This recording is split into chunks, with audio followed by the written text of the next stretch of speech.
in Tampa, Florida has issued a flood warning for the Peace River at Bartow from Friday evening until Tuesday afternoon.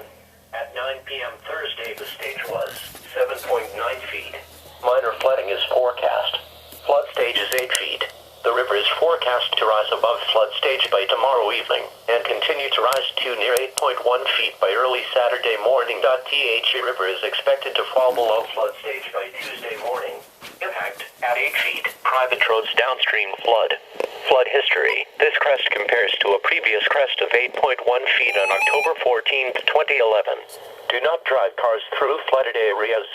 Stay tuned to developments by listening to NOAA Weather Radio. The latest forecasts can also be found on weather.gov/Tampa Bay. You can follow on WS Tampa Bay on Twitter and like us on Facebook.